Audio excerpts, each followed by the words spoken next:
President Aquino is satisfied with the preparations made by various government agencies for Typhoon Ruby. The palace also advised the residents in affected areas to remain alert even as Ruby has further weakened into a tropical storm.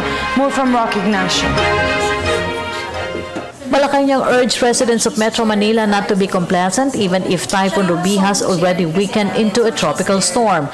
Deputy Presidential Spokesperson Abigail Valte also advised the public to continue following government's directives to ensure their safety. Lahat po naman tayo nagpapasalamat na humina po yung bagyo. Hindi ho katulad ng mga unang pagdaan po nito bago dumating sa Samar. At nagpapasalamat po tayo dahil nga humina siya, pero hindi ho ibig sabihin na dapat po tayo maging kampante.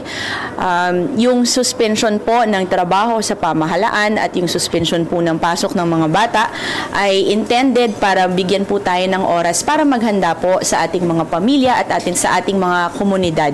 So dapat po patuloy lang po tayong makinig sa radyo, sa ating mga TV, sa social media, at ihanda po natin yung mga family emergency kits po natin para hindi maiwasan naman po natin yung aberya. President Aquino monitors the situation at Bahay Pangarap. Valte said the president was satisfied with preparations to mitigate the effect of Ruby in eastern Visayas and some parts of Luzon. Malacanang believes that residents and the local government units have learned from the devastation brought by Super Typhoon Yolanda. But so far, the reports that we have been getting are quite encouraging kahit po nagkaroon ng damage to property dahil dun sa mga malalakas na hangin. Ang magandang balita naman po dyan ay for the most part, marami pong mga kababayan natin ang sumunod sa panuntunan na lumikas at na mukha naman pong marami po tayong nailayo sa aberya. The president has not scheduled yet to visit the affected areas before leaving for South Korea this week for the ASEAN-South Korea Commemorative Summit.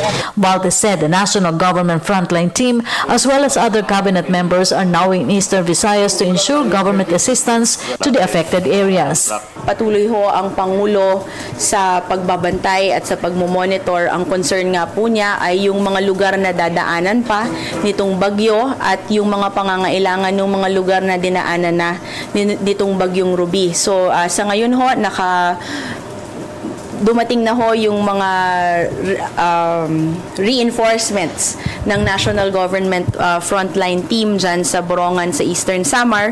Nandun na po si Secretary Dinky Soliman, galing po siya ng Cebu. Nandun na rin po si Secretary Ikot Petilla at kasama na po yung ibang mga international aid organizations. Meanwhile, Malacanang appealed not to put color on Rojas riding on a motorcycle that skid on his way to Dolores Town. So sana wag na po nating bigyan ng kulay. Kawawa na nga ho yung tao, nandun na. At sumemplang na nga ho at pasalamat po kami, at least hindi ho nasaktan si Secretary Mar.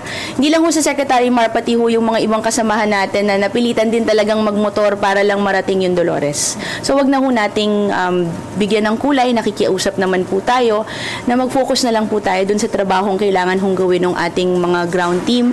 At present, the government prioritizes distribution of supplies like food and medicine in the affected areas. Air Force helicopter will bring relief goods to island barangays and isolated areas. A supply hub will be established by the DSWD at Catarman and Borongan. They will coordinate with international organizations for relief distributions. The Department of Health will conduct immunization to evacuation centers to prevent outbreak of diseases. Energy Department reported partial restoration of electricity in some parts of Leyte and Samar today until tomorrow, while the Philippine National Police will deploy enforcement in various evacuation centers and commercial areas to prevent looting and robbery. For the People's Television, Rocky Ignacio.